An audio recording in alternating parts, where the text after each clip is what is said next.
Ketika Zaid bin Khattab mendengar hal demikian, kata Zaid bin Khattab, waduh, sayang amat nih kalau saya nggak kembali ke Mekah, karena kata pendeta-pendeta orang Mosul akan lahir nabi terakhir utusan Allah dari Arab.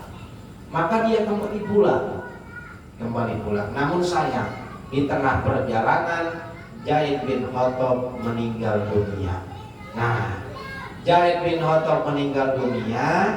Kemudian ada salah satu yang masih memegang ajaran Kristiani, yaitu Waraqah bin Nufail. Waraqah bin Nufail itu banyak dia mempelajari kitab-kitab kuno, Taurat atau kitab-kitab yang lain. Nah, dia mempunyai keyakinan dari kitab-kitab kuno bahwa memang benar akan adanya nabi terakhir utusan Allah yang lahirnya di Arab, di Mekah.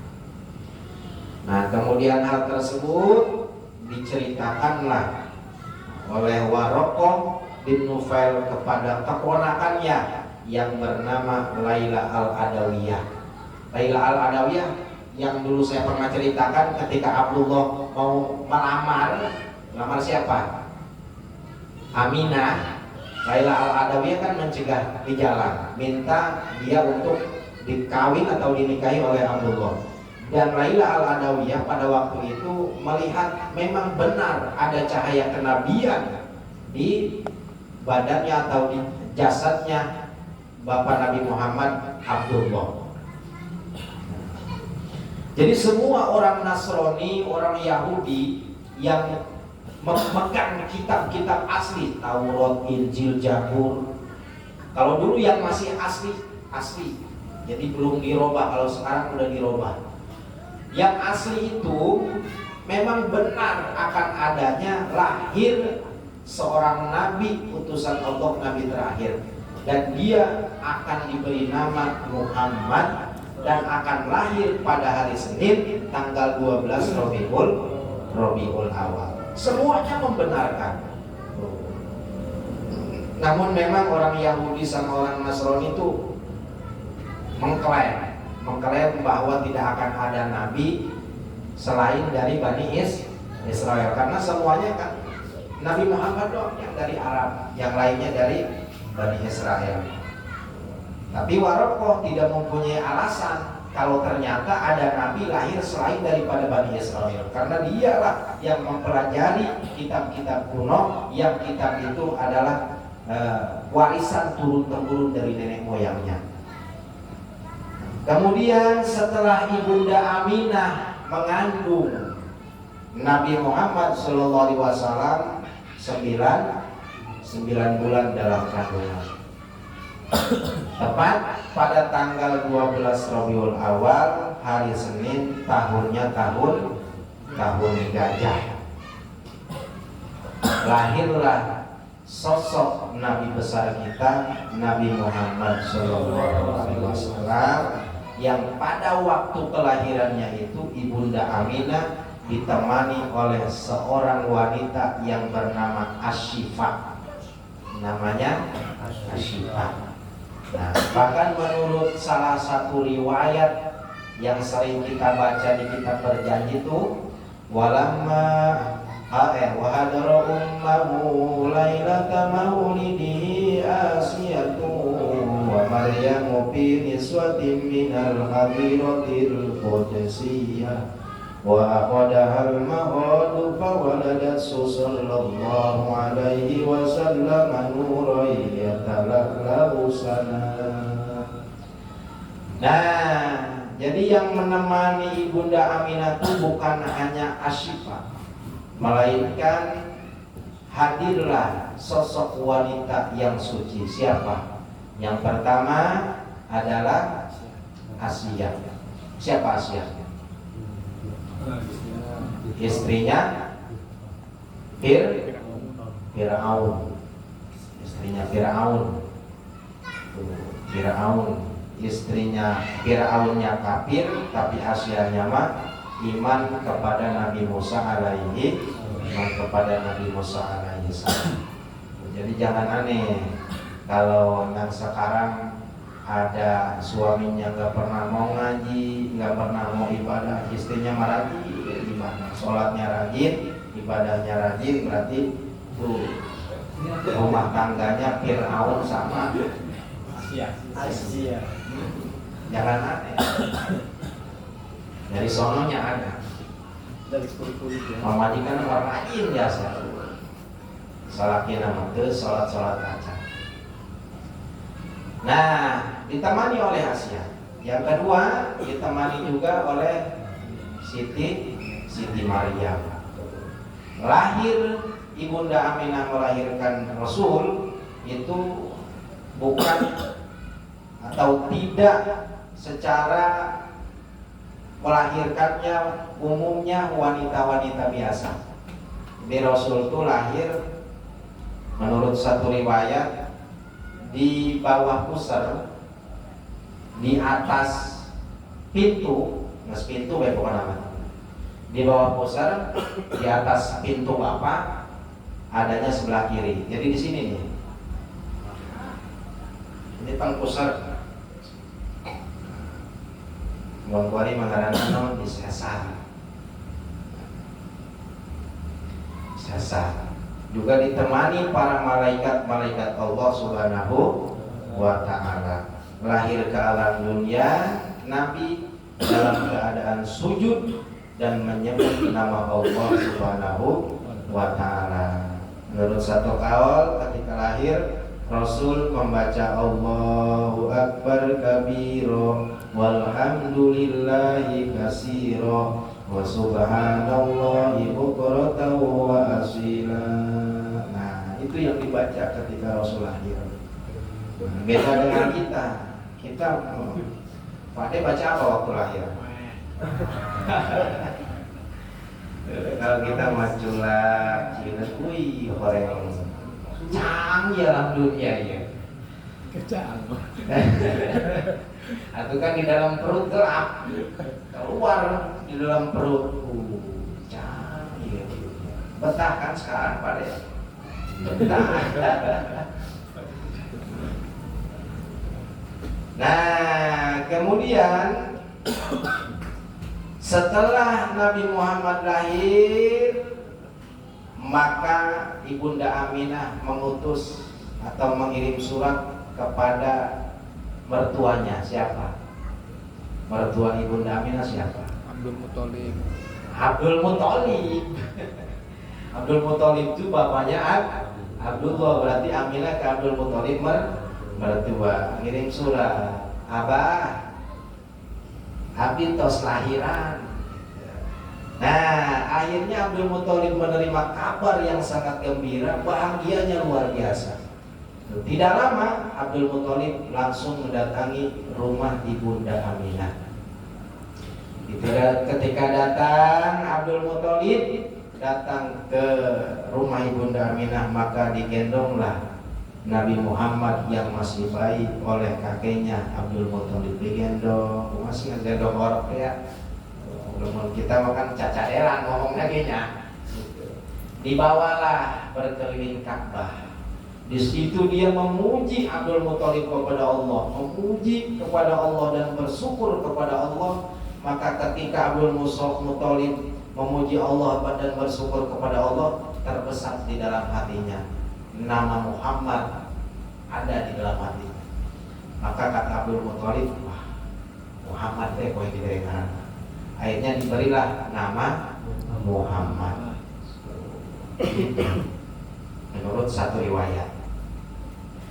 Nah, kemudian jangankan Abdul Muthalib kakeknya, Pak, pamannya Abu Lahab pamannya mendengar keponakannya yang yatim itu lahir, yatim Nabi Muhammad lahir, karena dia saking senangnya.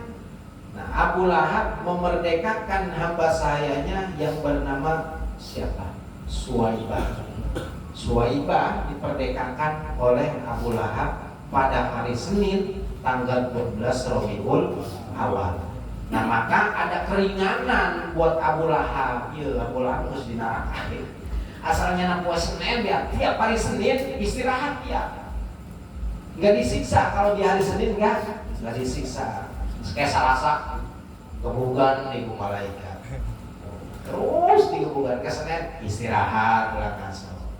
Itu kenapa? Karena dia saking senangnya ponakannya lahir. Tuh. Saking senangnya sampai hamba sahayanya diperdekakan oleh Abu Lahab. Segitu orang yang tidak iman, orang kafir yang menentang dakwah Rasul, apalagi kita umatnya yang jelas-jelas kita umatnya dengan memeriahkan peringatan Maulid Nabi besar Muhammad Sallallahu Alaihi Wasallam. Mudah-mudahan tuh Abu Lahab jadi istirahat hari Senin. Apalagi kita umatnya, masa sih enggak gitu kan? Mudah-mudahan amin ya robbal alamin. Mudah-mudahan dari Senin Selasa terus kita jangan disiksa lah. Langsung masuk surga. Amin. Kalau ketika orang berduyun-duyun meminta syafaat ke Kangjeng Rasul, ketika Kangjeng Rasul berbicara, apa? Rasul, saya umatmu nih, saya minta syafaat darimu. Kalau Rasul ngomongnya, apa? Hal anta minal bayyinah. Kata Rasul, apakah kau punya bukti? Tuh, kalau kita nggak ikut guru kan nggak punya bukti. Kalau kita ya Rasul, buktiku muludan tahun 2024. Kayak ditanya, sama nih Tiana, Pak Ari, terapkan Pak Ari. Panggil, benar Pak Ari. Tanggal anu, benar. Saksinya siapa? Banyak teman-teman dipanggil semua panitia. Tanya nyumbang tuh kan sih. Ya Allah, Abu Lahab. Nah, kemudian ganti harinya Abdul Muthalib berjalan melewati tempat peribadahan pendeta Sais namanya Pak, ada di sana namanya pendeta Sais. Nah, ketika Abdul Muthalib lewat ditanyalah oleh pendeta Sais, siapakah namamu? Abdul Muthalib. Kemudian pendeta tersebut mendekati Abdul Muthalib, berbisik di telinganya, jadilah kamu kakek yang baik bagi cucumu yang kelak akan menjadi raja di raja, yang kelak akan menguasai seluruh dunia ini, kata pendeta. Nah, dia akan menjadi pemungkasnya para nabi. Sebagai bukti ucapanku ini benar, anak itu sedang sakit dan akan sembuh ketika sudah 3 hari. Benar memang pada waktu itu Nabi Muhammad itu pada waktu baik sedang sakit. Ketika 3 hari benar sembuh. Nah, karena Abdul Muthalib meyakini bahwa orang ini orang bisa kalau maka Abdul Muthalib bertanya, kira-kira berapakah umurnya? Berapakah umur cucu saya nanti? Kata pendeta Sais, kalau dia dipanjangkan umur tidak akan lebih dari 70 tahun. Dia akan berumur di antara 62 tahun atau 63 tahun. Nyata ucapan pendeta. Pendeta baheula, pendeta keluarga baheula. Nah, kemudian setelah 7 hari kelahirannya baginda agung Nabi kita Muhammad Sallallahu Alaihi Wasallam, maka Abdul Muthalib mengadakan walimatul hitam Nabi Muhammad Sallallahu Alaihi Wasallam. Ustaz, katanya kan Nabi Muhammad setelah lahir sudah dalam keadaan hitam. Memang benar, Nabi Muhammad ketika lahir sudah dalam keadaan dihitam, cuma belum sempurna. Ini ada 2 kaul. Yang pertama, Nabi Muhammad sudah dalam keadaan hitam. Yang kedua, ada yang mengatakan Nabi Muhammad itu dihitamnya oleh kakeknya Abdul Muthalib. Maka disatukan 2 kaul tersebut. Nah, benar Nabi Muhammad lahir dalam keadaan dihitam dan 7 hari dari kelahirannya disempurnakanlah hitamnya. Dibeberes mencak kurang kiamat. Disempurnakanlah hitamnya oleh kakeknya. Disitulah keluarga Quraisy berkumpul. Abdul Muthalib engkau akan beri nama siapa nih cucumu? Muhammad. Kaget kan? Kenapa engkau beri nama Muhammad? Kenapa tidak diberi nama dari leluhurmu? Nah, kata Abdul Muthalib, aku beri nama dia Muhammad, aku berharap dia menjadi orang yang akan dipuji dunia dan di akhirat. Ternyata nyata sekarang Nabi Muhammad orang yang dipuji baik di dunia dan di akhirat. Dan tepatnya pada waktu kelahiran Nabi, Pak, di di Iran. Kalau sekarang tuh Iran. Kalau dulu Syria, kalau sekarang tuh Iran. Iran tuh di situ ada orang penyembah api, orang Majusi penyembah api. Yang di situ ada api yang sangat besar, 1000 tahun belum pernah padam. Di situ juga ada danau yang belum pernah kering. Tapi ketika lahir Nabi Muhammad, api yang mereka sembah sebagai Tuhan mereka 1000 tahun dinyalakan yang belum pernah padam. Ketika Rasul lahir, api tersebut padam. Danau yang belum pernah kering, ketika Rasul lahir, kering danaunya. Kemudian ada Raja Kisro, mempunyai kerajaan yang sangat besar, 14 balkon, hancur di porak-porandakan kelahirannya Rasul. Jadi terkubu-kubu ayat gempa, hancur. Nah, sehingga raja mengumpulkan para perdana menteri masyarakatnya, ini ada apa sebenarnya? Kok tiba-tiba ada gempa, kerajaan tiba-tiba hancur? Cobalah. Maka dipanggil salah satu penasehat raja untuk mentakwilnya. Jadi penasehat raja itu bermimpi bahwa semalam saya bermimpi ada seekor onta, kemudian seekor onta tersebut memimpin kuda dan menyeberangi lautan Igris. Maka ditakwil hal tersebut karena adanya sesuatu yang terjadi di negeri Arab. Nah, maka musyawarah tersebut belum selesai karena belum ada hasil. Ini akan apa sih maksudnya? Kemudian Perdana Menteri mengutus salah satu seorang untuk mencari siapa yang bisa mentakwil bahwa apa maksud dari hancurnya kerajaan tersebut. Maka adalah salah seorang petapa. Jadi dari dulu petapa itu ada, Pak. Petapa ada. Yang petapa itu konon udah kurus tinggal tulang.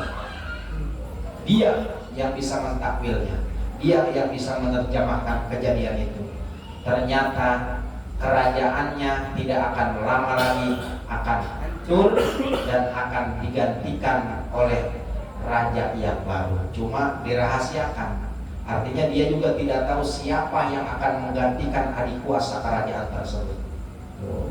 Hancur. Dan hebatnya lagi di situ, di Iran itu, Pak, banyak agama-agama masuk, Pak. Jadi berbagai macam agama di situ ada. Ada agama Manawiyah dan lain sebagainya. Ada juga di situ tuh jahiliyah di Iran tuh benar-benar nampak. Jadi orang Iran tuh memperbolehkan bapak itu menikahi anaknya. Bapak menikahi anaknya. Dan hal tersebut dilakukan oleh seorang raja yang ada di Iran yang bernama Yazdegir. Karena tulisannya eta beta Yazdegir. Jadi anaknya dikawin ke bapaknya.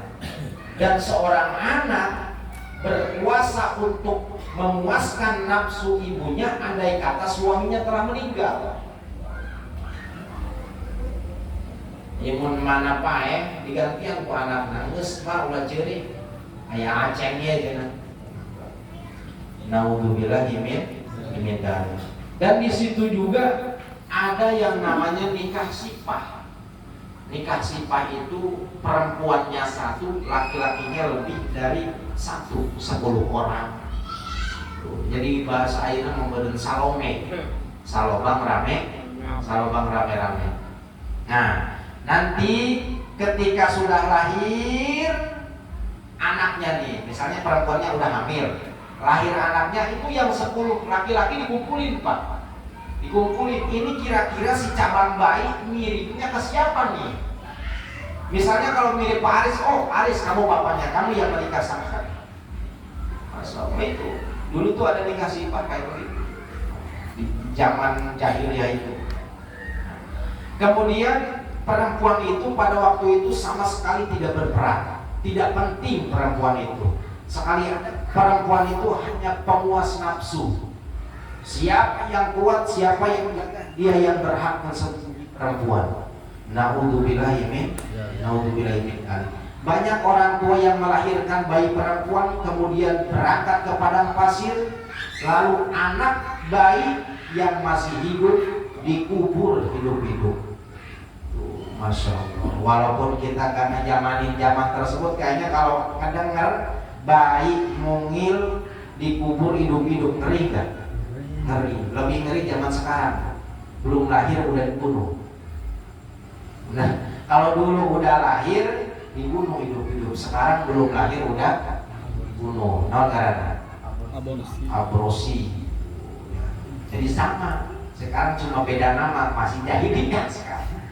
Cuma beda nama. Naudzubillahi min dzalik.